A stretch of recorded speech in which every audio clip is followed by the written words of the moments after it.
Mas, gimana caranya agar latihan tetap berjalan di masa pandemi? Mau tahu trik saya? Tetap di sini saya akan sharing alternatif cara melatih bela diri yang aman di masa pandemi yang bisa diterapkan di segala macam pembatasan baik itu level 1, 2, 3, atau 4. Penasaran kan? Simak terus video ini sampai habis.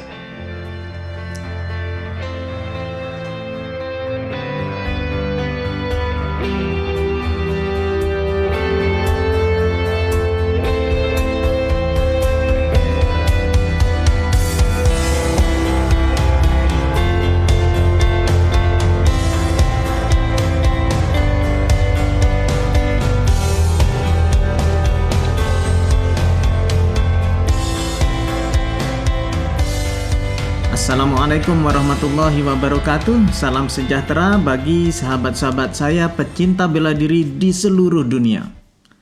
Sebelum kita masuk ke topik latihan di masa pandemi, kita harus tahu dulu nih dampak pandemi COVID terhadap masyarakat, terutama varian Delta yang sekarang lagi ganas-ganasnya di Indonesia. Di negara seperti Indonesia yang sekarang sedang tinggi-tingginya, yang sangat penting untuk kita lakukan adalah menyelamatkan negara dari keterpurukan ekonomi akibat pandemi. Sekarang masyarakat mau cari makan susah, keluar sana sini nggak bisa, pasar tutup, kedai-kedai tutup. Kalau begini terus, cepat atau lambat perekonomian Indonesia bakal terjun bebas. Rakyat yang semakin sengsara. Nah, gimana caranya biar bisa membantu menyelamatkan negara dari keterpurukan ekonomi? Yaitu dengan ikut serta mencegah penyebaran COVID di sekitar kita. Jangan sampai ada virus yang berhasil menular karena kegiatan kita. Semaksimal mungkin, ini prioritas. Semakin kuat masyarakat bahu-membahu melawan penyebaran virus, maka akan semakin cepat perekonomian di daerah kita kembali berjalan. Toko-toko udah mulai buka, sekolah sudah mulai tatap muka, jual beli berjalan lancar, masyarakat sudah bisa menjalankan aktivitasnya sehari-hari. Oh ya, yang baru bergabung, nama saya Anjar Prayudi, saya pelatih dari Silat Perisai Diri Canberra, ibu kota dari negara sebelah, Australia. Di sini saya akan berbagi info tentang bagaimana kita sebaiknya latihan bela diri, baik itu silat, kungfu, taekwondo, karate, apapun bela dirinya di masa pandemi ini. Yuk sekarang kita lihat peta pandemi di Indonesia. Berdasarkan data yang saya screenshot per 17 Agustus, ini sebaran COVID di Indonesia. Banyak yang merah dan orange. Saya ingatkan kembali, yang harus kita lakukan adalah mencegah penularan virus di setiap kegiatan kita. Saya tulis di atas tuh. Nah, di daerah dengan zona merah dan orange ini, maka pergerakan kita harus seminimal mungkin. Jangan ada kontak erat dengan orang yang berbeda rumah dengan kita, kecuali untuk hal yang esensial. Latihan bela diri yang kita lakukan bersama perlu diingat tidak masuk ke dalam kategori essential, tapi masuk ke dalam kategori non-essential. Lebih tepatnya kalau di Indonesia disebut ke dalam kegiatan seni, budaya, olahraga, dan sosial. Kalau di Australia ini masuk ke dalam kategori contact sport. Apa itu contact sport? Yaitu kegiatan olahraga yang membuat peserta olahraganya bersentuhan dengan peserta lain. Itu seperti bela diri, volleyball, sepak bola, dan lain-lain. Aturannya ini dibedakan dengan non-contact sport seperti jogging, main sepeda, olahraga mandiri. Nah, kalau di daerah kita sedang diterapkan PPKM level 3 dan level 4, biasanya pelatih yang bingung nih. Waduh, berhenti dong ini latihan kita. Biasanya kita latihan kumpul sama-sama. Tapi sekarang tiba-tiba nggak boleh kumpul sama sekali. Nah, biasanya yang terpikir oleh pelatih itu, ya sudahlah, berhenti aja dulu. Nanti juga peraturannya dicabut. Kalau udah agak landai juga ntar kita bisa kumpul lagi sama-sama. Perlu diketahui ya, kalau di Australia, di setiap daerah apapun kotanya, itu pemerintah daerah bisa kapan saja tiba-tiba melockdown suatu kota. Dan itu nggak tentu sudah kalau udah kayak gitu 1 minggu awalnya, tapi ternyata 2 minggu terus-terusan. Sama juga kayak di Indonesia. Dalam 1 minggu, dari level 1 itu bisa langsung berubah ke level 4. Dari level 4 nanti turun level 3, level 3 1 minggu naik lagi ke level 4. Hal ini akan terus naik, turun, akan terus-menerus terjadi kayak begitu. Jadi untuk menghadapi kondisi seperti ini, tempat latihan kita harus memiliki metode latihan yang adaptable. Adaptable itu bisa beradaptasi dengan kondisi pandemi, baik itu kondisi normal, PPKM level 1, 2, 3, atau 4. Nah, inilah metode latihan new normal kita. Memang kita harus pintar-pintar berinovasi biar latihan kita tetap jalan. Dan kita terus mendukung negara dalam menuntaskan pandemi ini demi berjalannya roda perekonomian rakyat.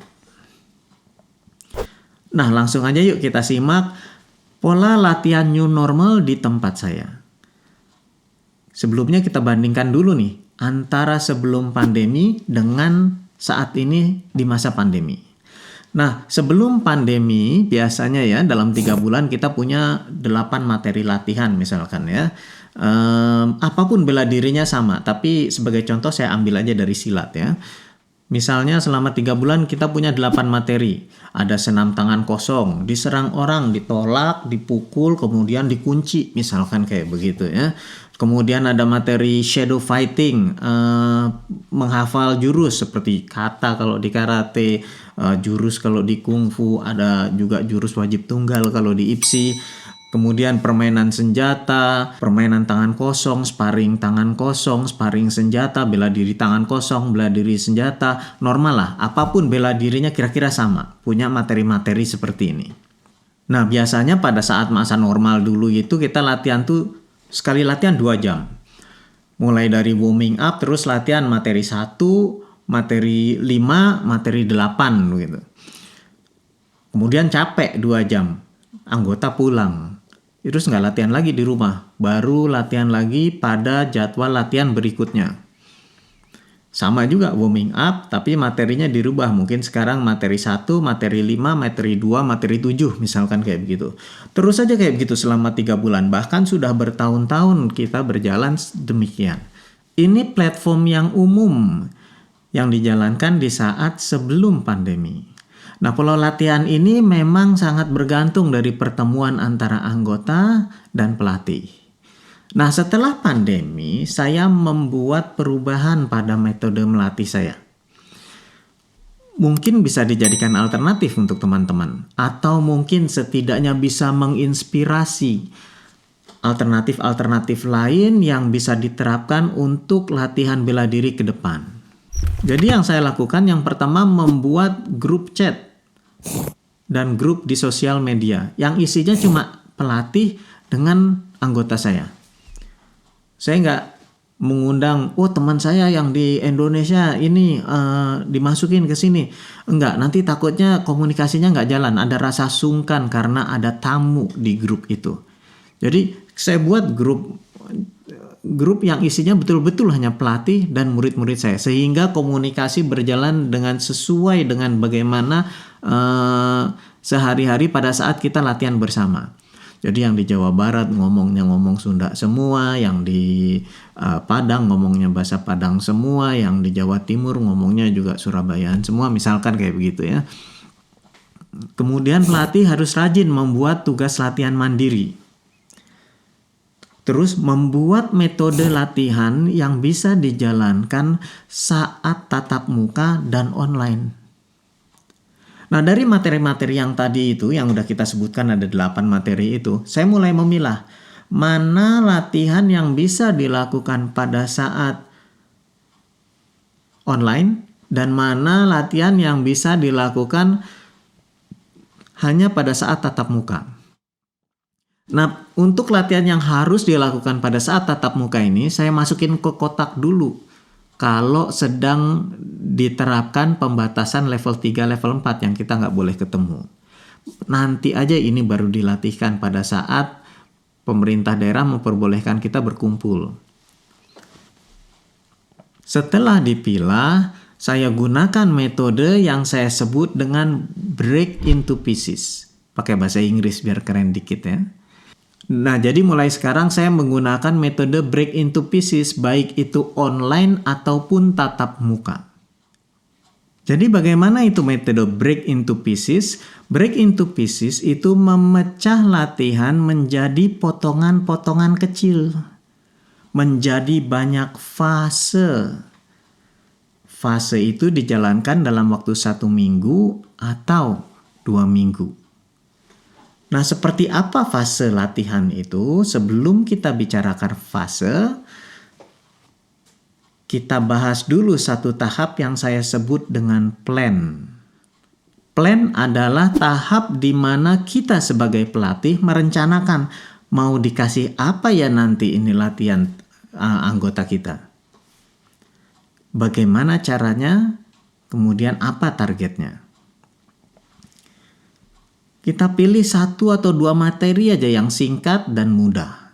Misalnya nih, saya mau ngasih bela diri tangan kosong di saat orang lagi nggak bisa mundur lagi, mau nggak mau harus bela diri. Yang simpel aja lah. Saya kasih maju kanan sambil ininya nolak, terus ininya sambil siku ke arah orang yang menyerang kita. Dari situ kemudian dilanjutkan lagi pukul keluar gitu, baik itu nyolok ke mata atau mukul kayak begini bebas. Setelah itu tendang ke arah kemaluan misalkan kayak begitu. Simple kan, cuma 1, 2, kemudian 3 tendang ke arah kemaluan. Tapi harus serius dan maksimal. Nah, sudah kita tentukan, maka berikutnya kita mulai fase pertama dari latihan kita. Di dalam satu fase itu ada 3 tahap. Oke. Yang disebut start, sprint, dan finish. Oke. Start. Di saat start, pelatih memberikan pembekalan kepada anggota apa yang harus dilatih. Gerakannya gimana? Gerakannya tadi yang 3 itu misalkan gitu. Terus apa yang harus diperhatikan? Terus berapa set ngelakuinnya ini? Apa 5 kali 10, 5 kali 20? Terus bagaimana tenaganya? Bagaimana pola nafasnya? Bagaimana kecepatannya? Pembekalan ini bisa dilakukan dengan dalam berbagai macam cara. Kalau misalkan kita tinggal di tempat yang internetnya serba cepat, kayak di tempat saya kayak begini di Australia. Kita bisa lakukan online, Zoom meeting, latihannya jadi meeting. Latihannya jadinya online. Kalau kita berada di tempat yang sambungan internetnya nggak bagus, kayak di daerah-daerah gitu ya, di daerah Jawa Barat, di daerah Jawa Tengah, di daerah Jawa Timur, atau di luar Pulau Jawa mungkin sambungan internetnya nggak bagus, pelatihnya bisa bikin recording video di handphone. Nah, nanti recording videonya itu disebarkan di grup chat atau di grup sosial media gitu ya. Ini caranya begini. Atau kalau nggak sanggup juga karena pelatihnya sibuk misalkan begitu, mungkin cukup menuliskan di grup chat aja. Minggu ini lakukan A, B, dan C. Itu udah cukup. Yang penting anggotanya paham apa yang diminta oleh pelatih. Tahap berikutnya adalah sprint. Nah, apa itu sprint? Sprint itu adalah anggota melakukan apa yang diminta oleh pelatih. Setiap hari lakuin apa yang diminta oleh pelatih. 5 kali 10 melakukan 3 gerakan itu dengan serius, cepat, tepat, deras. Misalkan kayak begitu. Nah, dari setiap latihan, setiap hari atau 2 hari sekali, mereka harus melakukan recording video juga, kemudian laporkan ke grup. Ambil hanya cuplikan terbaik, jangan merecord sepanjang 2 menit, 5 menit, setengah jam kayak begitu ya, itu nggak perlu. Ambil aja cuplikan terbaik, laporkan ke grup setiap hari atau 2 hari sekali. Pelatih akan mereview, singkat aja reviewnya. Bayangkan pelatih itu ada yang muridnya cuma 5, ada yang pelatih muridnya 10, ada pelatih yang muridnya 100. Kalau minta di-review panjang lebar itu sih kebangetan namanya. Jadi cukup saja minta review yang simple aja. Bagus, teruskan. Tangannya angkat sedikit. Oke, sudah bagus, dipercepat lagi. Itu udah cukup reviewnya seperti itu, biar nggak membebani pelatih. Nah, tahap yang ketiga disebut finish. Nah, ini adalah saat pelatih melakukan review secara grup. Apa yang sudah dicapai? Apakah sudah sesuai dengan apa yang diharapkan? Apa yang harus diperbaiki di fase berikutnya? Tapi jangan lupa nih, sebelum melakukan finish, pelatih sudah melakukan plan lagi untuk fase berikutnya. Fase berikutnya mau ngasih apa? Jadi sebelum mencapai finish, di saat anak-anak anggota kita sedang latihan, lapor, pelatih sudah berpikir lagi apa yang akan diberikan untuk fase berikutnya. Nah, jadi saat melakukan finish, setelah itu langsung memberikan start untuk fase berikutnya.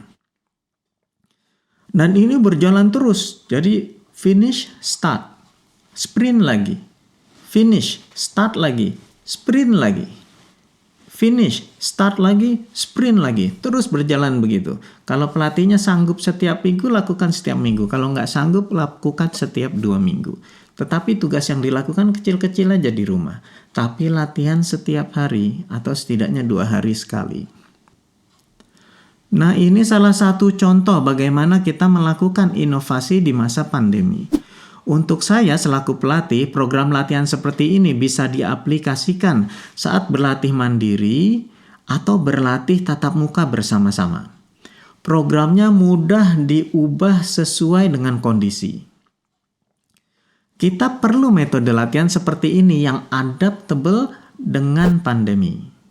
Demikian sharing dari saya, semoga bisa menjadi inspirasi di tempat teman-teman semua. Kalau teman-teman ingin bertanya sesuatu, silahkan tuliskan di kolom komentar di bawah video ini. Mudah-mudahan saya diberikan kesempatan untuk menjawab di video-video berikutnya. Jangan lupa untuk subscribe channel kami dan share link video ini ke seluruh pertemanan Anda. Jangan diupload ulang ya, itu bukan perbuatan yang baik. Share link dari YouTube ini sehingga orang lain datang langsung ke channel kami. Bersama saya Anjar Prayudi, pelatih silat nasional Indonesia Perisai Diri di Canberra, Australia.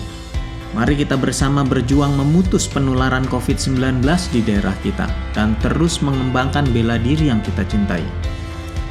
Tetap yakin, kita pasti bisa melewati pandemi ini. Salam sejahtera. Wassalamualaikum warahmatullahi wabarakatuh. Salam bunga sepasang.